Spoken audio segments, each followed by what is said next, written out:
सुप्रभात। वारीचा दुसरा दिवस सुरू झाला। सकाळी सकाळी देवाची आरती झाली।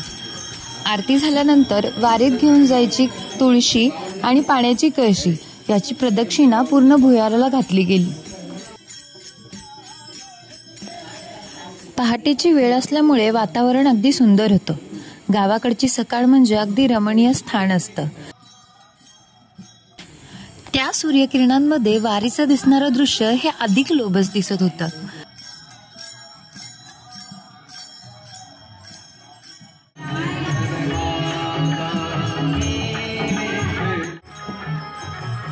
रथाचे वेगवेगळ्या मानकऱ्यांकडून पूजन करण्यात आले।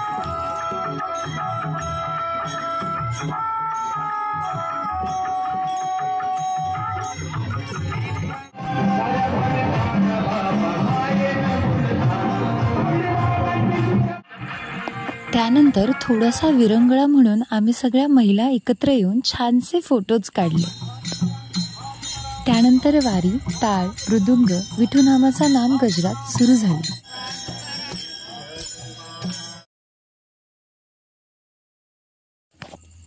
त्यानंतर पाटील कुटुंबाच्या घरी नाश्ता केल्यानंतर दुपारच्या जेवणासाठी माळी कुटुंबांच्या घरी जाण्यात आले।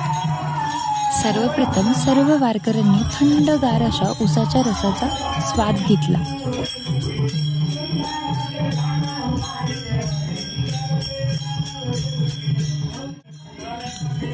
त्यानंतर माझ्या सासूबाई म्हणजे सरिताताई यांनी छान असं कीर्तन केलं। आपलं घरचं आहे ग, आपण जाऊ सर्व वारकऱ्यांनी एकत्र जेवण केले। डाळ भात, वांग्याची भाजी, बुंदी, चपाती, दही चटणी, ही कडक भाकरी। त्यानंतर दुपारी छान असा विरंगुळा झाला। वारीत सोंग घेण्यात आले होते। पैसे द्या म्हणताय, पैसे द्या म्हणताय, पैसे दिले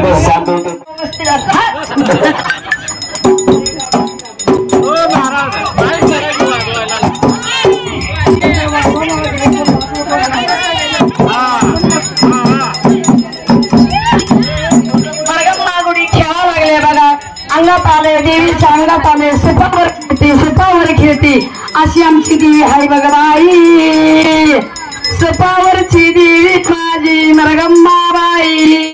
आज परत जान्हवीने छान असा अभंग ऐकवला।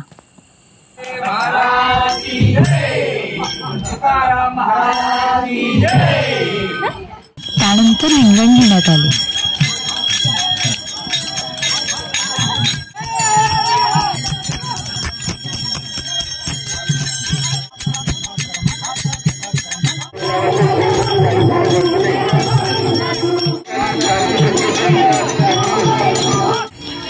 मला आवडलेल्या फुगड्यांपैकी सगळ्यात सुंदर फुगडी ही होती।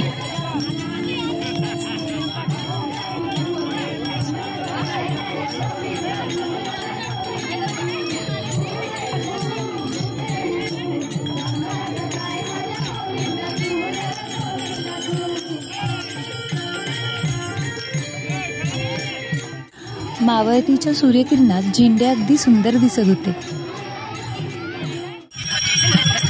सगळे वारकरी आकाशाच्या दिशेला हात करून विठुनामाचा जप घेत परत चालायला लागले।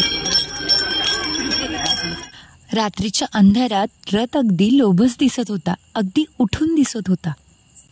रात्री अमृत पाटील यांच्या घरी मुक्कामाला गेल्यानंतर रथाच्या सजावटीची तयारी चालली होती। बाकी वारकरी थकून आपल्या आहे त्या जागेवरती झोपून गेली होती। त्यानंतर सर्वजण जेवायला बसले।